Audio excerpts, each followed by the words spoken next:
Howdy. Good morning. So, hi guys. Today I'm here with Levi, fifth generation Ex Jehovah's Witness, who I met through my Ex Jehovah's Witness group. So, thank you for joining me, Levi. Thanks for having me, even though it's really early here. Is it like 5:30 in the morning? Yeah. Yeah, that's crazy. That's still nighttime, definitely for me. Yeah, I don't know how many people from this side of the world are watching live, but They can always catch up later. So let us know if you can hear us and see us okay, guys. Yeah. Hello, Anita. Anita's a regular. Thank you for joining us. Hello, Anita. So, normally I start by asking my guests, how did you come to be a Jehovah's Witness? Well, I was born to a witness family. I had an older brother and eventually a younger brother. My dad, his parents were Jehovah's Witnesses. My mom's parents were Jehovah's Witnesses. Their grandparents were Jehovah's Witnesses on both sides. And on both sides, their grandparents following were witnesses.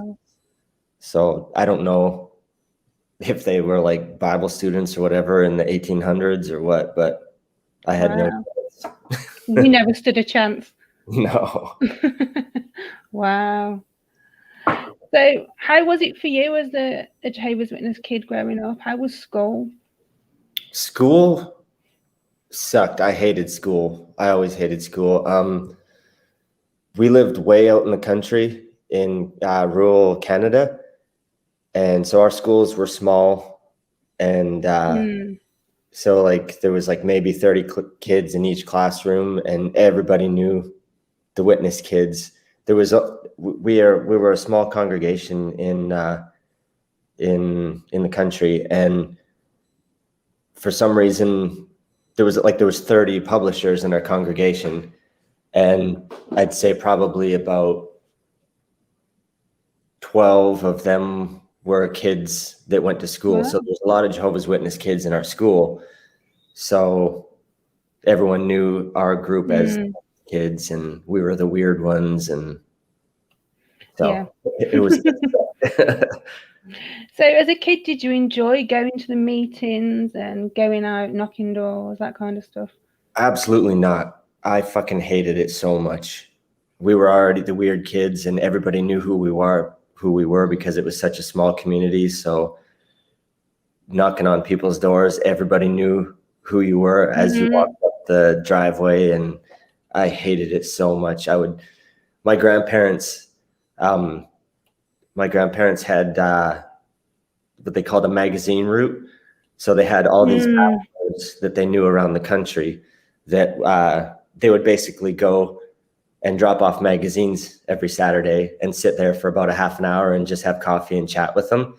So I'd always be like, I'm going to go out in service with Grandma and Grandpa. I want to go with them, because then we wouldn't have to knock on doors. It was boring as hell because you just sit and listen to them talk, but it was better than knocking on doors. My nan was like that. She was very chatty with people, and she'd always have like 50 return visits a month. Yep. So I'd be the same, kind of go with her, because I knew that I'd just be able to sit inside and not do much. So yeah, it was great when that kind of thing happened. Or one would go in and you'd like fall asleep in the car and yeah. But, so what about the meetings? Like, did you enjoy? Did you have to give talks like the norm? Yeah, we were like we joined the theocratic ministry school at like 5 and 6 years old, and like I hated going in front of people, and I would just my nerves. Even now, I'm nervous to sit here and talk. And by the way, that entrance music doesn't help calm the nerves. It gets you like riled up. I enjoy making those videos now because I like them to be kind of dramatic. So yeah, but no, you know, your story is dramatic, so I had to pick. I went through a few tunes to find one that really fitted with the video. So yeah. So was you restricted on movies, you could watch TV programs you're allowed to watch? Yeah, I mean, we never had cable, and we lived out in the country, so we we had 3 channels, so there wasn't really much to watch on TV other than, you know, the normal stuff that wasn't too horrible. But like, we weren't allowed to watch R-rated movies or like listen to, I mean, it's weird. My dad was a very musical person, and he was played in a band, and music was huge in our family. And like I was really into like punk and heavy metal and stuff, so I would have to hide that from them. And I would actually take the Watchtower cassette tapes and like unscrew them and put in my cassettes in the Watchtower ones and like hide them in there. And I don't know how many thousands. Oh yeah, I don't know how many thousands of dollars I spent on metal music, and my dad find it and then throw it out, and then I'd go back and buy it again and figure out different hiding spots in my room. Yeah, I was the same. I had to hide my stuff under my mattress, and they never looked under there. But my older stepdad would go through my music collection while I was at work, and I'd come home and they'd be on the kitchen table, and he'd be like, I want you to throw that away and throw that away. And I'd be like, no, I've just spent $14.99 on that. I'm not throwing it away. And he'd be like, well, you're not playing it in this house. So it would go in that pile where that's when I move out. Yeah. Ridiculous, because I spent most of my wages on music. That's what I was interested in. It kept me sane as a kid. Yeah. In your bedroom listening to music, trying to get away from all like the Jehovah's Witness stuff. Yeah. So, Anita's asking, was you a shy kid? No, I was like super outgoing. I was like always the weird kid. I was the class clown, and I was like, I think it was like just trying to, I don't know. Maybe it was just a form of acting out, because that's the only way I was allowed to act out. But other than in service, then I fucking hated it. I would I'd pretend to sleep in the back car when it was my turn. And, service was like one of the main things that helped me make the decision to leave. Like, not make the decision, but like it was just icing on the cake. So again, Anita, was anything worldly deemed demonic in your congregation? Not really, not in my congregation, but I had family members that were in other halls that like I would bring over, like they had this little game, I don't know if they had it in the UK, but it was called Pogs, and it was like milk carton top and stuff like that. And I had this Batman doll that like you go like this and it would punch, and I went over to my friend's house and I wasn't allowed to take it out of my backpack because it was demonized or whatever. And I was like, okay. There was a lot we couldn't have, like Cabbage Patch dolls. Cabbage Patch dolls? Yeah. Really? I don't know what was wrong with them. And my sister had My Little Pony, but she wasn't allowed the magical themed ones. So it took a while for her to be able to choose one that couldn't do magic and stuff like that. So yeah, we were allowed Transformers, but we had to throw all the guns away, and those were the fun parts. Yeah. So what about your teens as a Jehovah's Witness? How was that for you? It was cool. I mean, like I said, I think I told you before, my parents were like super young when they got married. My mom was 16 and my dad was 19. And they started they had my older brother when I think my mom was 17 or 18. And then 2 years later, I came along. And so even though my dad was the elder, like all the friends were young. So anytime anybody wanted to have parties or anything, they were the chaperones because they were married. And my dad was like a servant elder. So like people were always coming over and we'd have parties, and we'd, there was like, they weren't getting wasted or whatever, but there was like alcohol around. And I mean, I guess there was people, but no, we moved an hour away out of the country in my teens to a little town called Red Deer. And that's when that's when I started getting more freedom, and that's where I met my best friend. His name was Taryn, and we would skateboard together, and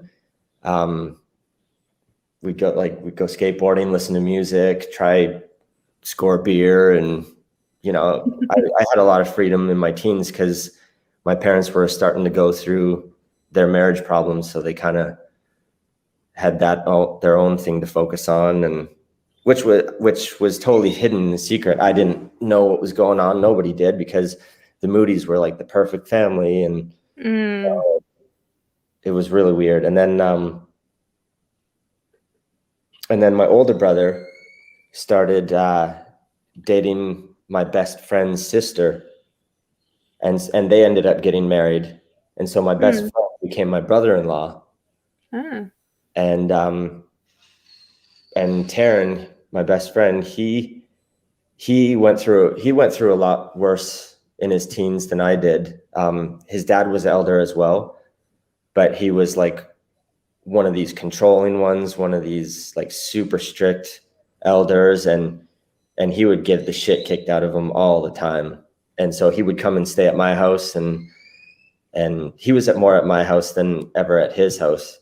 Right. And so we got away with a lot because my parents were doing their own thing. We were doing our own thing, and we'd like find weed to smoke, and we were living that double life, which was okay. It was fun and everything, but he took a lot of abuse from his father and that kind of stuff. So we actually got caught for smoking weed one time. Right. And it was me, him, and about two or three other people, and one of the other kids in the hall got busted, and he came to us and said, "We have to go to the elders and confess all this, or I'm going." So we all had to go in. I was figuring if we went in and confessed, then we'd have a better chance of not getting disqualified if we got told on, and and we all got away with it except Taryn, my best friend. He ended up getting disfellowshipped. And what had happened is, after that, his dad basically had this unfinished basement, and he built like a little room in the basement, and Taryn had to live in the basement while he was disfellowshipped. And he could only come up, he was like 16, 17 years old, and he could only come up for family meals and going to the meeting with them. But he wasn't allowed to talk to anybody during the meal. So they'd sit there in silence. After they finished their meal, he had to go back down to the basement. And and that's when his depression really kicked into high gear. I'm not surprised. That must have felt awful, because normally when you're in a household with a disfellowship person, normally they will have everyday contact with you, but just not talk to you about the religion. So doing that to him, that's really harsh. Yeah, his dad was crazy, like literally crazy. He had multiple mental disorders, and I don't know how he was able to be an elder. I mean, a lot of elders have mental disorders, but like literally he would beat his kids, and his wife was like, we'd all go to their house and we'd be sitting there watching TV, and it'd be like 7:30 in the evening, and he's tired, and he's like, "All right, I'm going to bed. Tammy, let's go." And he would make his wife go to bed with him.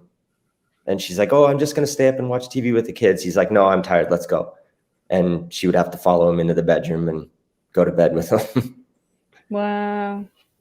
But doesn't sound like a nice man at all. No. So he was disfellowshipped for 6 months. He came back in 6 months because all he did was go to meetings and everything. So it was nice because I got to talk to him after those 6 months. But the crazy thing is so now we're best friends and brother-in-laws, but his father ended up getting brain cancer and dying. And eventually my parents got divorced and my father married his mother. So now We went from best friends to brother-in-laws to stepbrothers. And to the chagrin of my older brother, he's now married to a stepsister. That's nuts. But yeah, it's a weird thing. But yeah, high school was fun because we just hang out and get into trouble, and then when I was it was 2 weeks before I graduated high school. My father, my bedroom was upstairs, and my father started sleeping on the couch upstairs right outside my bedroom. And I was like, "What's going on? What's going on?" And he says, "Oh, I've got the flu. I don't want to get your mother sick or anything like that." And I was like, okay, whatever. And it was 2 weeks before graduation. I came home from school one day, and the house was empty. And I was like, okay, what's going on? And I was in the house for about an hour and a half. It was me and Taryn, and we were just hanging out listening to music. And then the phone rings, and it's my dad. And my dad says, "Your mom left. She took your little brother. We're selling the house, and you have 2 weeks to move." Wow. And I was just like, "What?" And he's like, "I'm gonna live in my camper down by the river for the summer, and your mom got an apartment. So, and the house closes in 2 weeks. So get your shit and get out." Wow. Which wasn't fun. That's shocking. That's what it was, shocking, because it was like, everything was normal, and then it was just like a light switch. It was just Wow. I don't even know what to say to this day. Is this when you had to spend the year couch hopping? Yeah, I had a drum kit and my snowboard and some clothes, and I packed them into the back of my car, and I drove 2 hours south to Calgary, Alberta, and I lived in my car for a little bit, and then I had some friends that I stayed with, and it was just either my car or lived on somebody's couch. And then they're like, "Okay, you can't stay here anymore." And I just go from couch to couch. And I think I was like delivering newspapers, and I worked at a supermarket grinding beef. And yeah, it was. Anita's asking how old you was when that happened. When that happened, I was 18. Right. Yeah. So as a teen, was you kind of pressured into getting baptized like most of us were? Yeah, I actually got baptized when I was 12 years old. Because back then it was like, Armageddon's coming. And in my family, we were told, if you're not baptized by Armageddon, you're going to die. Mm-hmm. Like, people that aren't baptized aren't going to make it through Armageddon. And plus, like I said, we grew up in a small town, in a small congregation. Like, there was nothing to do. So if you get baptized, you can run the sound system, you can handle mics, you can, we'll give you privileges, they call it. And it's like, yeah, okay, sure, whatever, I'll do that. It's better than sitting for 2 hours bored as hell. So I got baptized at 12, and then I did at 13 for the exact same reason. Yeah. Just because they kept saying, if you're not baptized, Armageddon comes tomorrow, you're going to die. Yeah. But telling kids that. Oh man. I remember when I was 8 years old telling my mom that I didn't want to be a Jehovah's Witness anymore, and she cried, and she says, "Well, why?" And I was like, "Well, because I'm gonna die anyway." And she says, "Why do you say that?" She said, "Well," and I said to her, I'm 8 years old and I'm telling her this. "You say that if it's not in your heart, you're not going to make it through Armageddon anyway." And I was like, "I don't think it's in my heart." So I was scared that it wasn't in my heart, that I was going to die anyway. I didn't want to go to meetings. And she like had a hysterical breakdown. And so I was like, okay, I'm sorry. I'll go to meetings. And I was like 8 years old. Wow. But yeah, it's so much pressure on kids. It's so not fair. Oh yeah. And then when you're young, you don't have that filter. I remember in elementary school going up to kids, like making fun of me for being a Jehovah's Witness. And then I'd be like, oh yeah, well, you'll see when you die at Armageddon, like telling kids this. And it was just like, I look back at it and I'm like, oh my God, like it was horrible. Yeah. So what happened after your year of couch surfing? Well, so my parents divorced when I was 18, and when my mom left, she took my younger brother and left the truth. She just took all. She was just like, I'm done with it, and took my little brother. And so he was like 7 or 8 years old, and he raised her or him out of the JWs, and then so I was like, okay, I'm living in my car. I'm like hanging out in Calgary on people's couches. This is the perfect opportunity that I don't have to go to meetings, and you know, I don't have to go. I'm not going out in service. I'm not, you know, I can get lost. It was a big city. I think there was like 3 or 4 million people in it, so I could get lost, and all I'd have to do is check in with my dad and, are you going to meetings? Oh yeah, that kind of thing. So I was like, and there's a lot of people in Alberta and British Columbia in Canada that are, you look at them and they're witnesses, they go out in service and they go to the meetings and everything, but then they go to the bars. They, you know, Canada is full of people that are living with like double lives. And so I was hanging out with those witnesses, telling my family, oh, I'm staying with witnesses and stuff. So they think I'm going to meetings and everything. Well, we're just like going to bars and kind of do like normal young people stuff. And so I was out for about 1.5 to 2 years and feeling guilty still, you know, like it's ingrained in you so much that there's that guilt that's always there. And so I met this girl through a group of friends. She was from British Columbia, and I had always wanted to live in British Columbia. Always, it's beautiful there.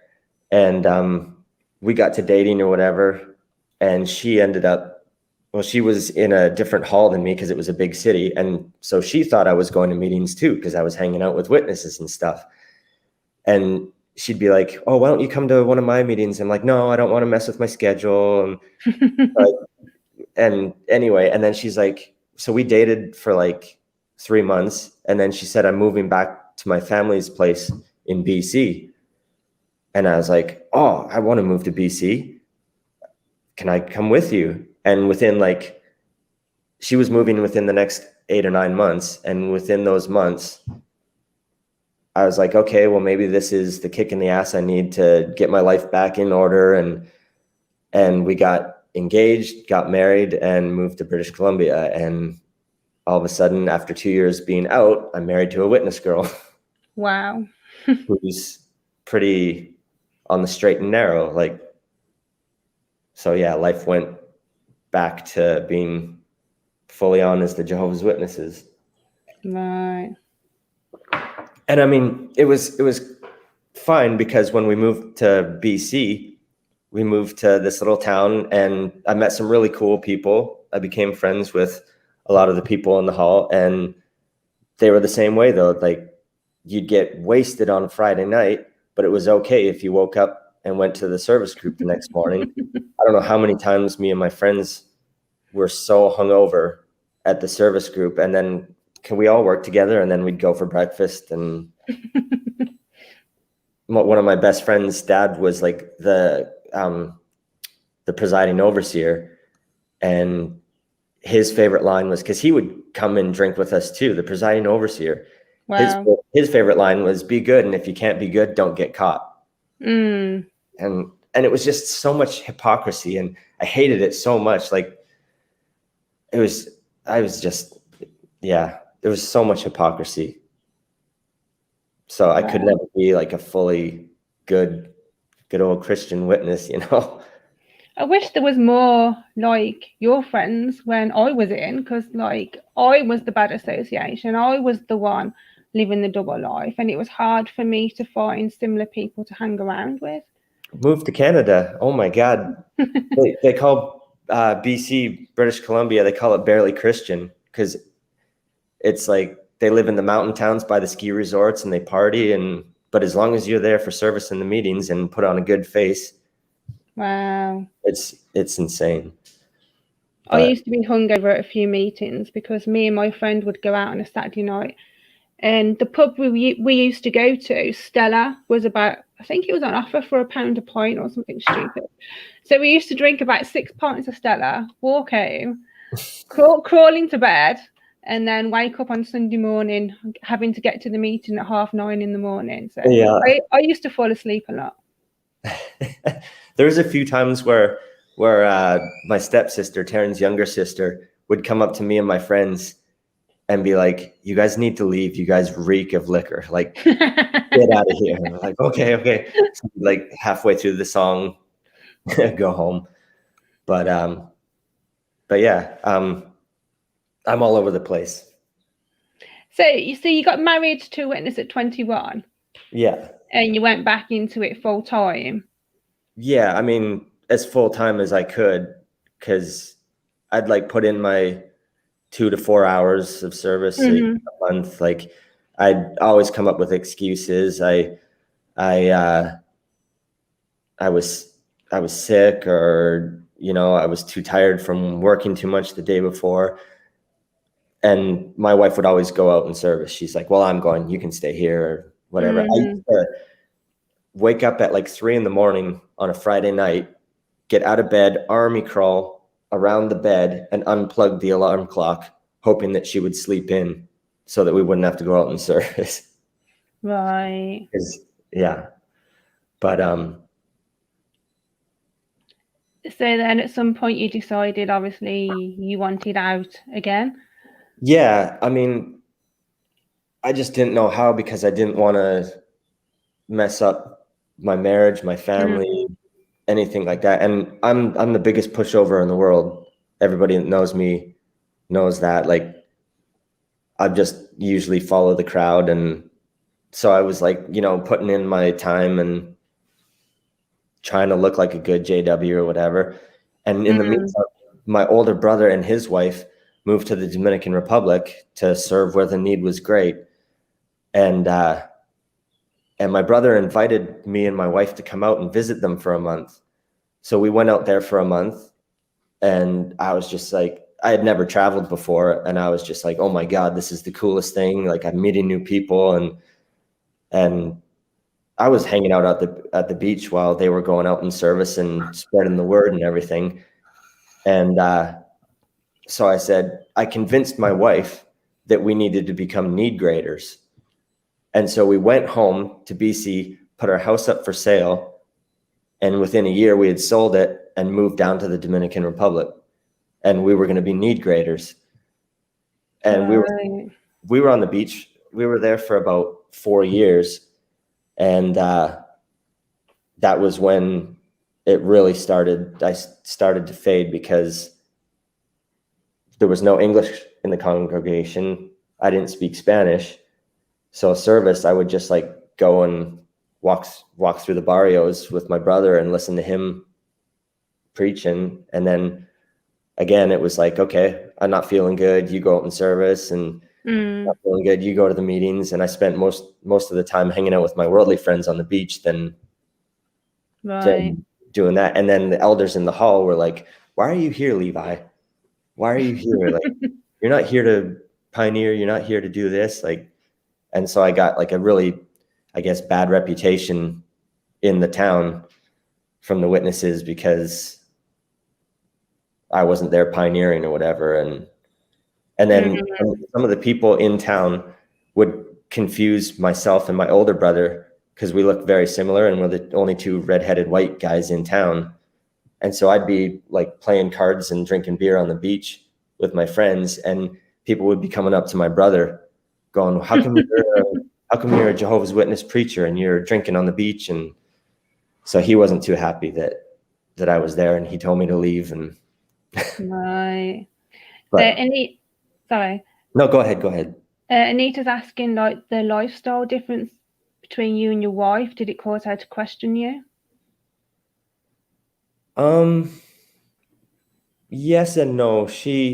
I don't think she wanted to rock the boat either. And I mean, she would bring it up every once in a while, but like all her friends, it was a small congregation there too, and all her friends were doing the same things, and so she kind of pushed it under the rug. And the lifestyle wasn't anything that she was upset about. It was me not wanting to go out in service or me skipping meetings and stuff like that.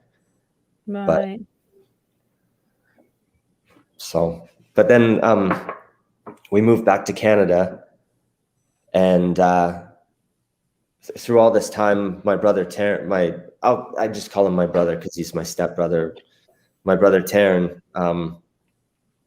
he was going through it really hard. He was married, had 2 kids, and he was on and off like every sort of antidepressant you could think of. And I forgot to mention, when my parents got divorced, I started taking antidepressants, like heavy doses of antidepressants. I was on them for about 14, 15 years. And so when we got back to Canada, there was a few times where my father phoned me and said that Taryn was in the hospital. He was hurting himself. He was cutting himself, and he went a little too deep, and he wasn't trying to kill himself, but he went too deep, and so he's in the hospital, and they're monitoring him and stuff. And one sec, sorry. Do you want me to go in the bedroom? No. Okay. Of course not. Okay. So yeah, he was in the hospital getting monitored or whatever. And then about 6 months after that, my dad phoned me, and I just knew something was different about this phone call. And he said, Taryn, and that's all he said. He said, Taryn. And I said, what did he do this time? And he said, he did it. And I knew exactly what happened. And he said, Taryn hung himself. And it was just like, that was like a light switch. I knew everything was over.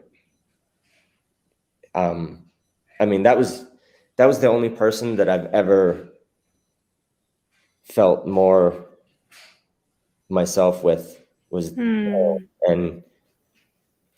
it was over. So sorry you had to go through that.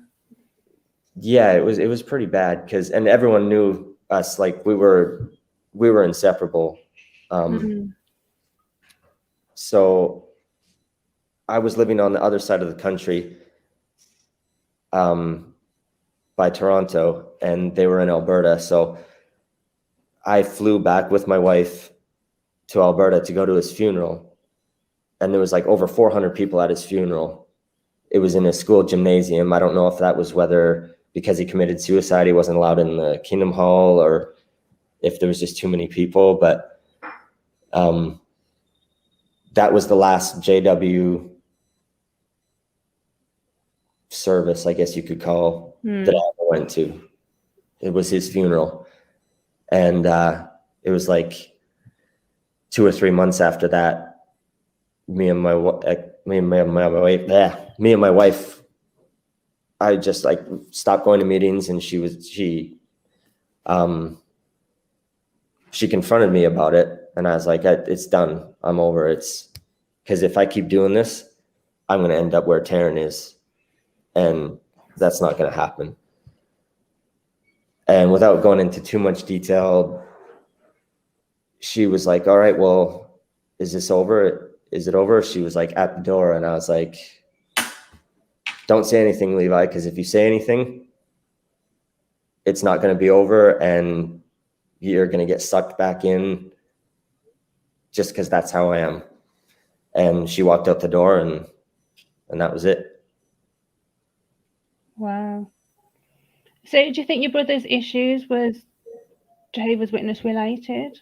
Absolutely. When we were younger, we were always like trying to figure out how we could live our lives and not be Jehovah's Witnesses, but without losing our family.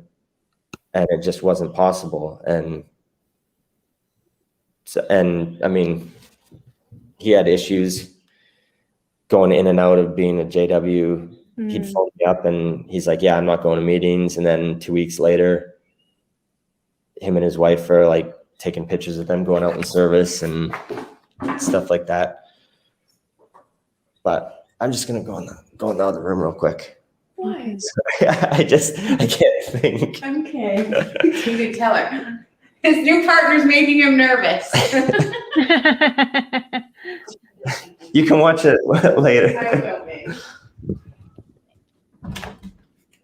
It's truly sad, though, the amount of, suicides that are Jehovah's Witness related, from people being shunned from their family because a lot of people find it, too much to deal with. When I was a kid, my uncle, my dad's brother, he was disfellowshipped, and we couldn't talk to him. I think it was almost 2 years, and we weren't allowed to talk to him. And he was like our favorite uncle. He was really cool and fun and everything. And he ended up divorcing his wife, and then marrying another woman that was a JW. And the other woman that he married, her husband committed suicide. And then when my uncle found out that she was cheating on my uncle, he ended up committing suicide. And one of his best friends, same thing, was in his garage, car on, and gassed himself to death. Like, it was crazy. And my poor dad was on the phone with my uncle when he committed suicide. It was, What? He was in the car driving, and my dad was on the phone, and he's like, I can't do it. I can't do it. She cheated on me. I can't be a witness. I can't live my life without her. And he just turned into a telephone pole. And Whoa. But Wow. Yeah, suicide is more prevalent, I think, than people realize. It really is. Like, not long ago, we did a memorial on Memorial where we read out a list of names where, people, so many have took their own lives. It's just, it's sad. Yeah. It really is. I mean, it's weird. It's sad, but I don't think I would have ever had the strength to leave if it wasn't for what Taryn did. And I mean, I'm not thankful for it, obviously, but I'm thankful for the steps that I took after the fact that it happened. Yeah. So you said that your mom remarried a worldly guy, and then she converted him to Jehovah's Witnesses and went back after 15 years being out?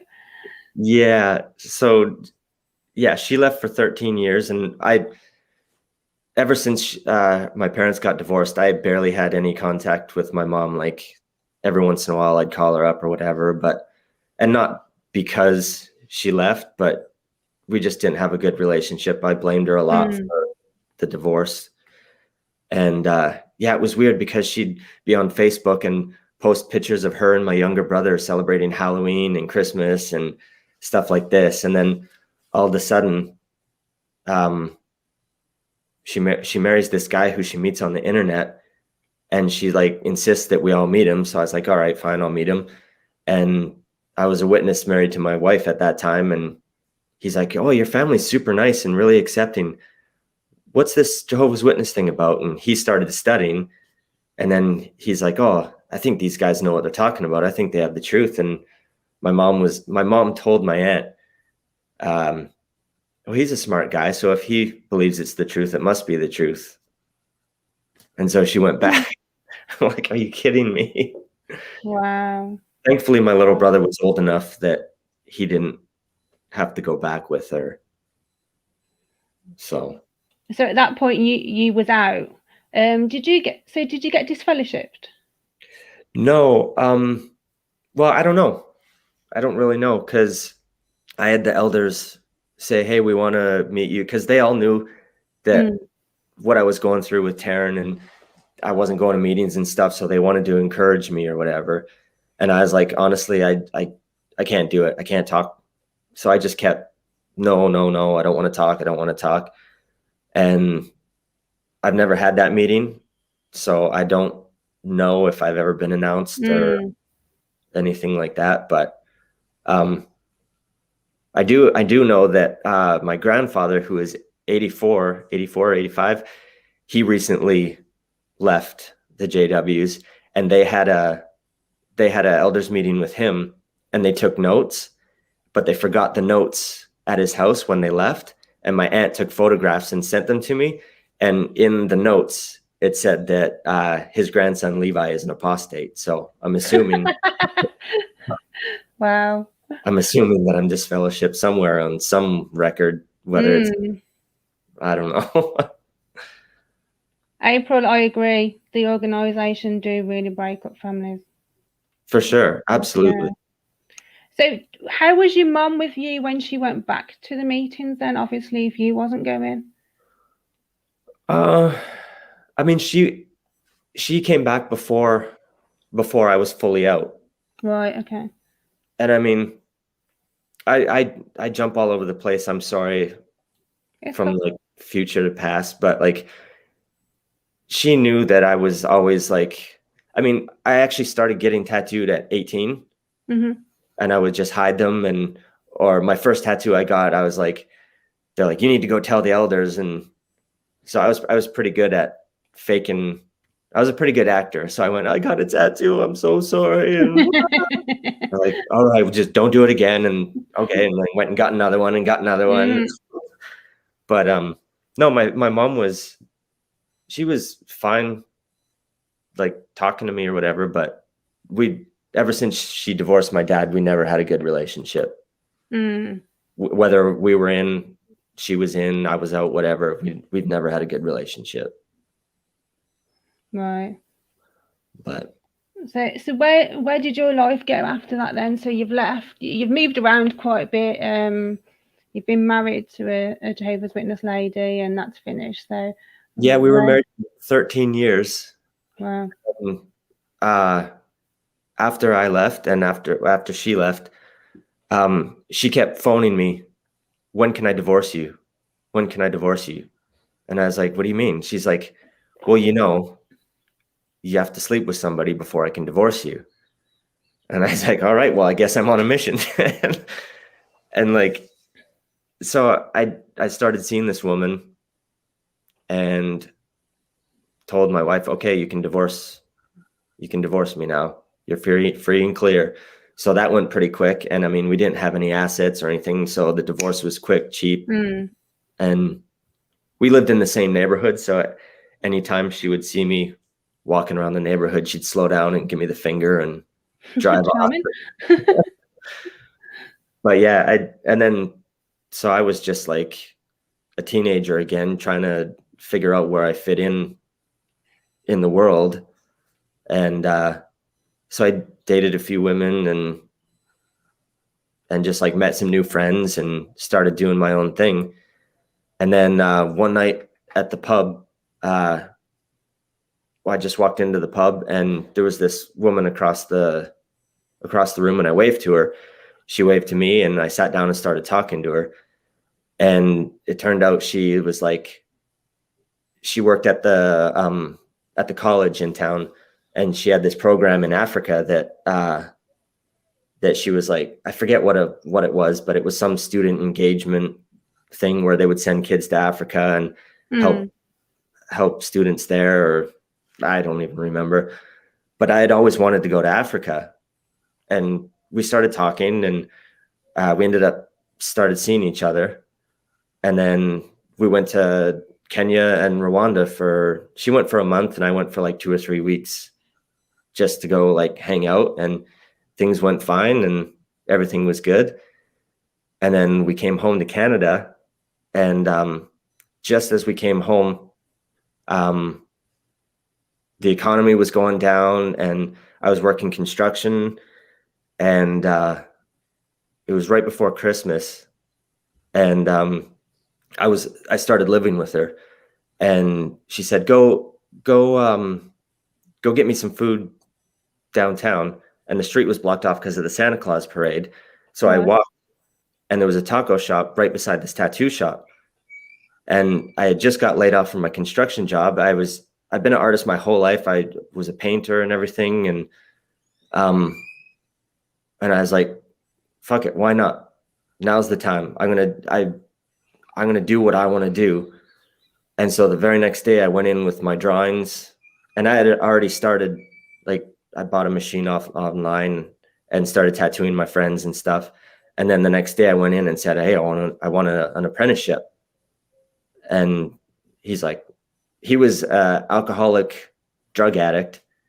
And he said, okay, you give me $2,000 and 50% of your tattoos that you're tattooing your friends, and you can have a chair in my shop. And I was like, okay.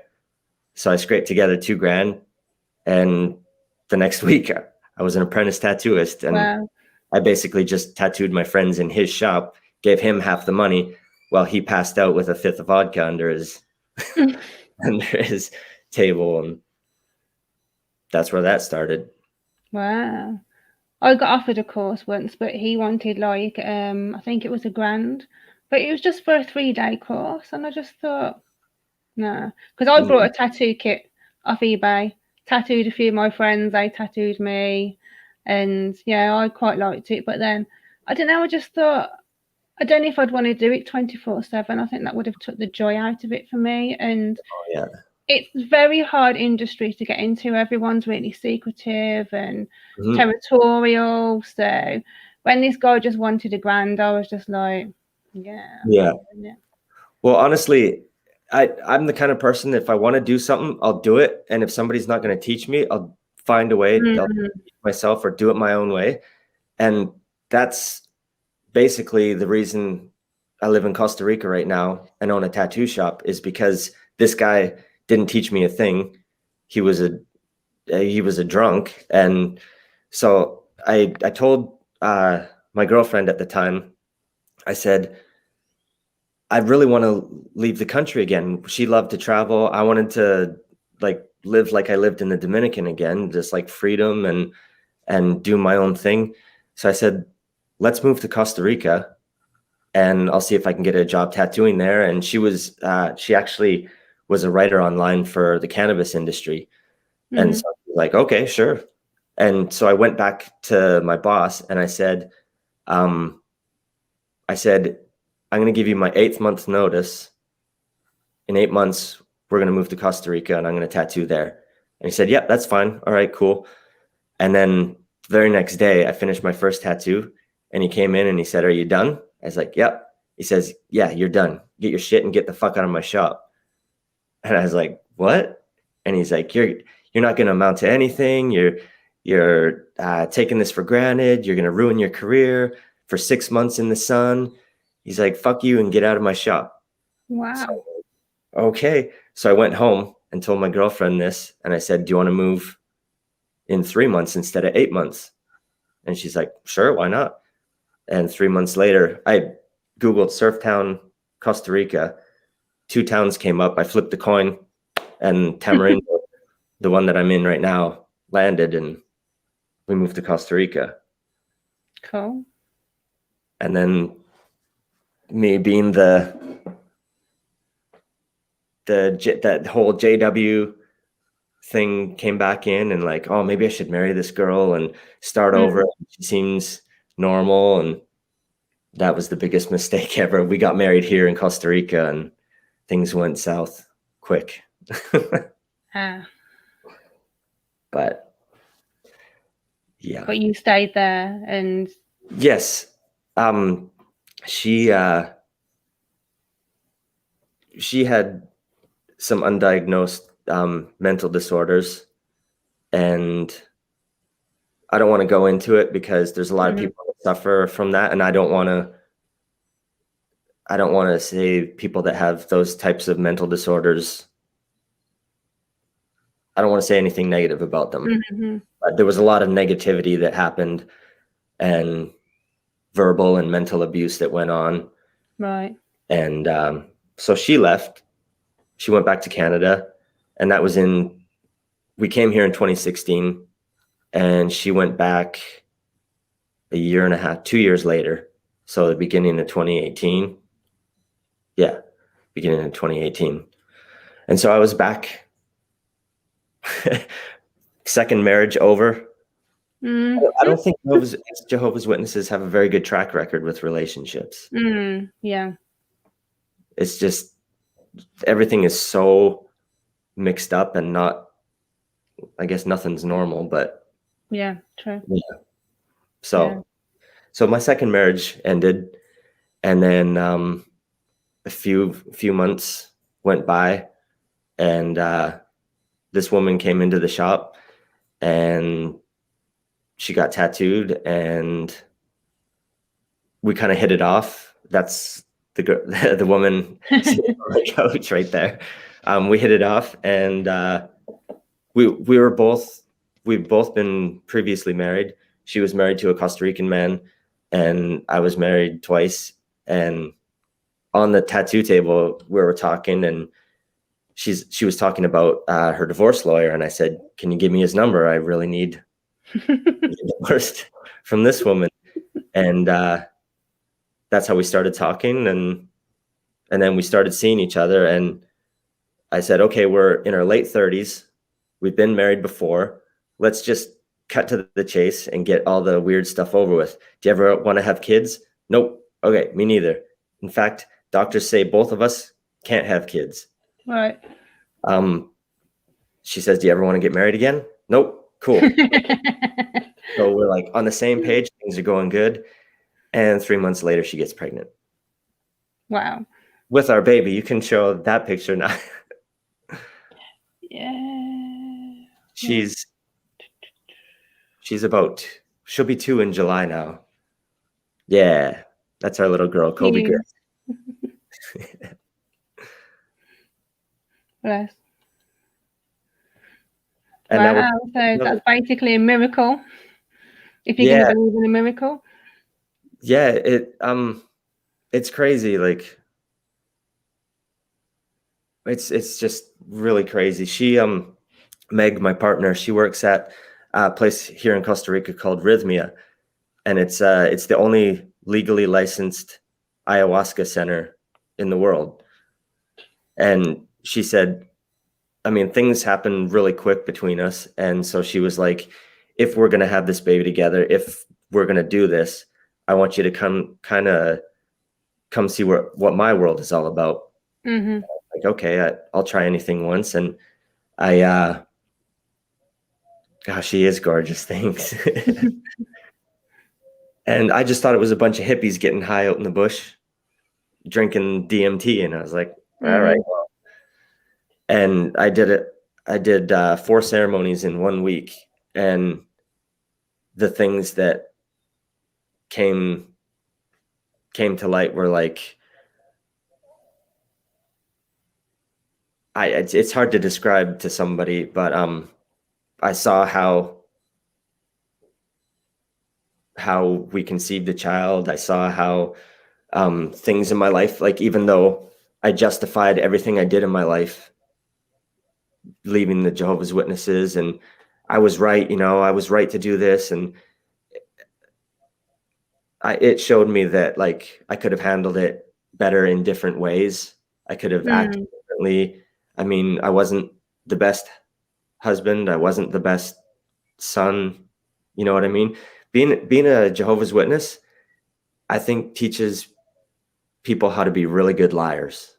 Mm-hmm.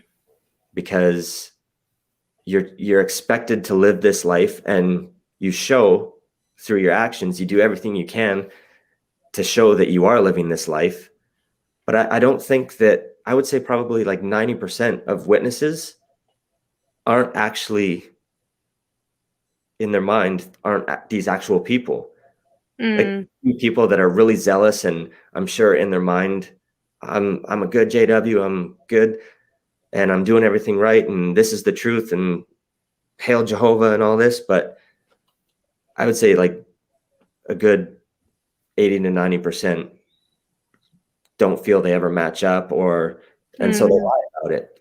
And so yeah, it taught me how to be a really good liar. And so you do learn to be deceitful, that's for sure. So if any of my old family members are watching out there, I'm sorry for being.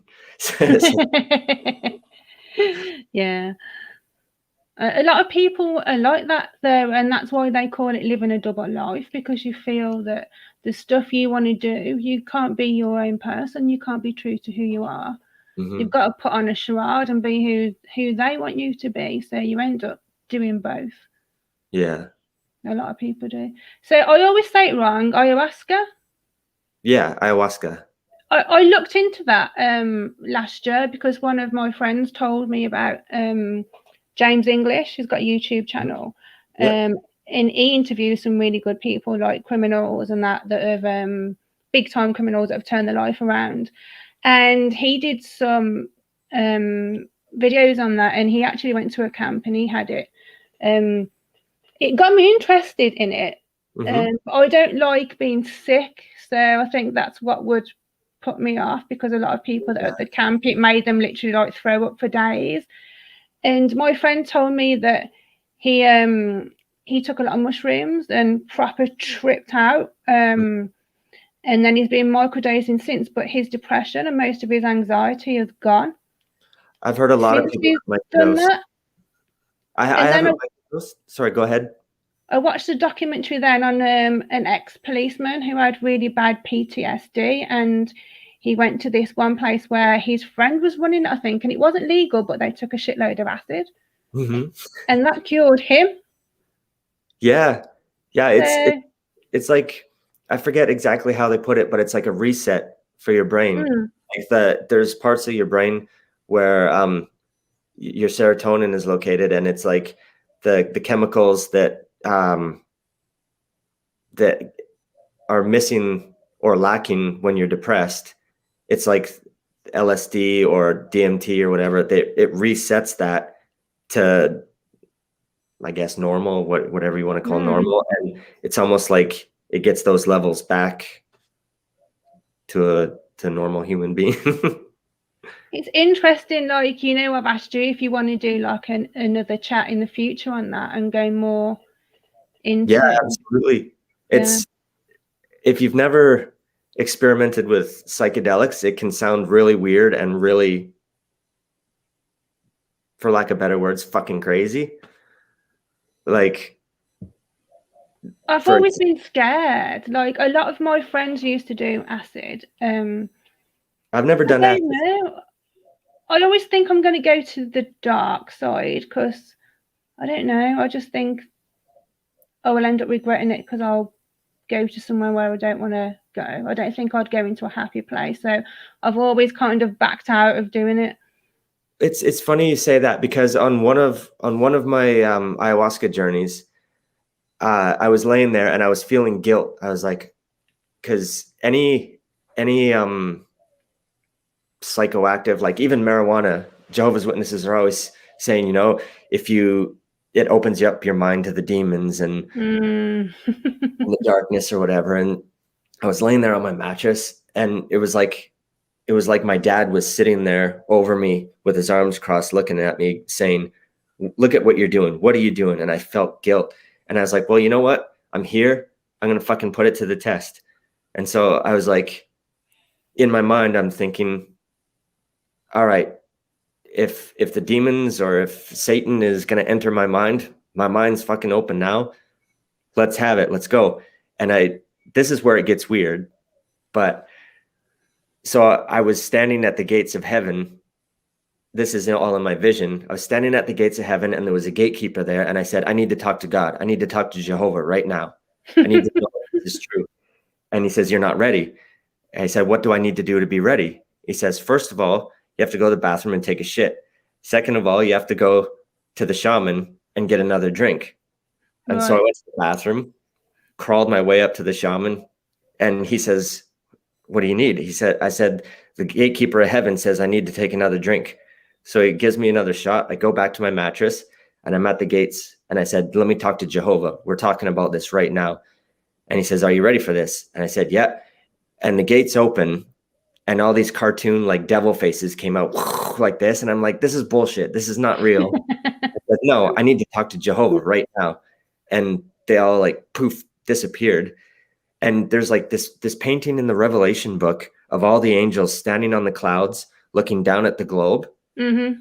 And that's where I was. And I looked over and there was Jesus, Jehovah, Buddha, like Ganesh, like all these gods. And I said, all right, I'm here to talk to God. Who am I going to talk to? And they all looked at me and they're like, and they said, Levi, you don't have to worry. There is no God. We're all just energy. You're not going to heaven. You're not going to hell. You're not going to live forever on earth. You're going to die. You're going to pass on, and you're just going to become energy. You don't have to fear death, and you don't have to fear any gods, because we're all just make-believe. And it was just like the biggest weight off my shoulders, because one of my biggest fears is dying. Mm. And it was just the biggest weight just lifted off my shoulders. And I was like, I'm not scared to die anymore. Wow. But yeah, yeah. I could sit here for 2 hours telling you about Well, weird. yeah, we'll definitely do a future show on ayahuasca, because it does sound very interesting. And you don't puke or shit every time. Right. Sometimes it's super Not every time. Not every, you do, but not every time. Mm. Yeah. Cool. Is there anything else you want to add before we get off? I mean, we've done an hour already. It's gone quick. Yeah, no, that's sorry, I jump all over the place, but I've probably asked you questions out of timeline sync anyway, so I've probably added to that. No, I appreciate you letting me come on, and anybody out there watching, even if you're like,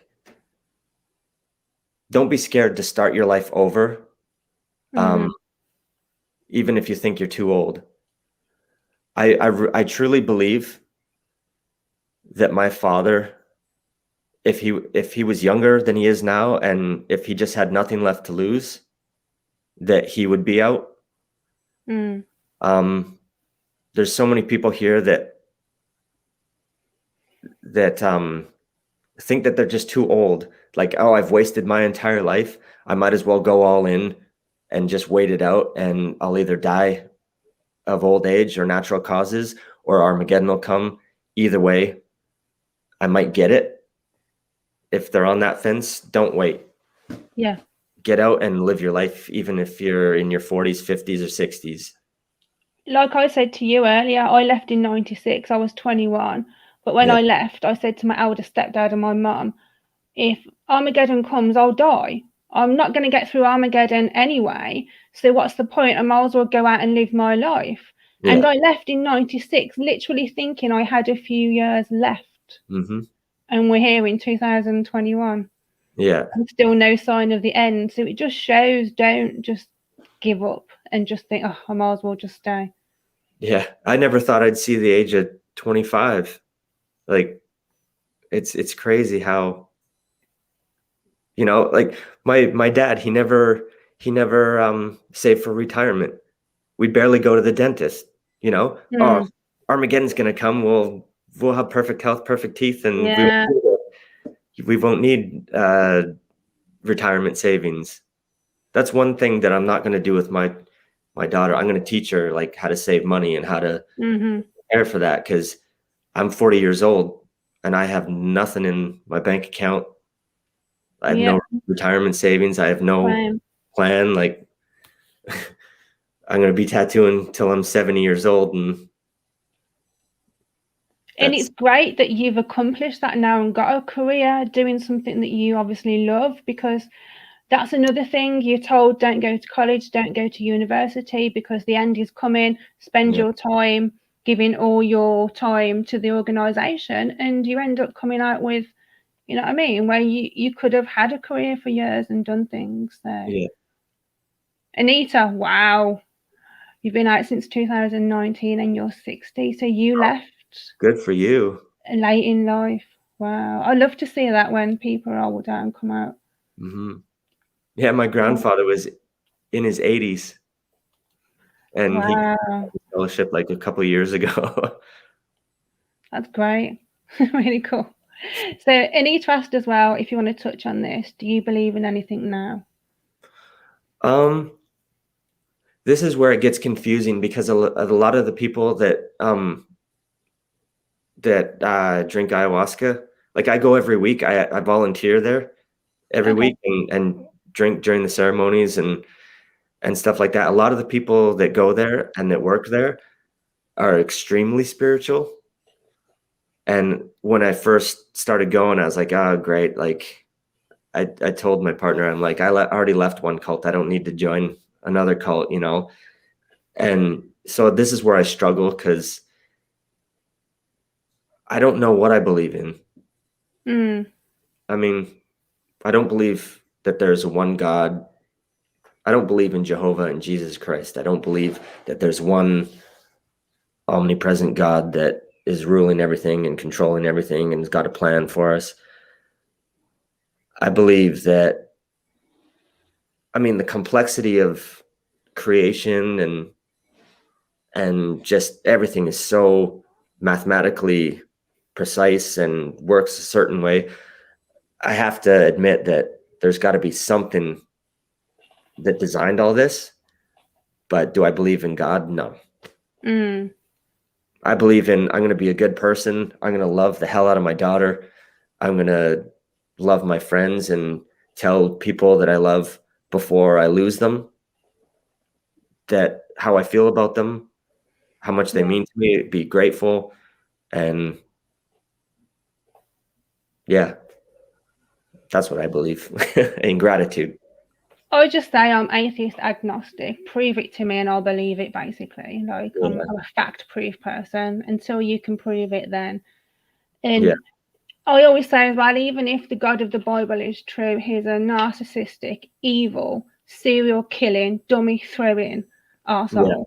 So I wouldn't even look up to him anyway, because he's a horrible person, being whatever. So. Actually, that's exactly what I told my partner a few months ago. She asked me, like, I was having a hard time missing my family and stuff. And she's like, would you ever consider going back? I was like, hell no. And I told her, I said, even if I knew 100% with proof that it was true, I wouldn't go back, because I wouldn't want to live forever under that person. No. Don't fucking kill me. I used to joke and say, if I wake up in paradise, I'm sorry, but I'm hitting the nearest person with a brick.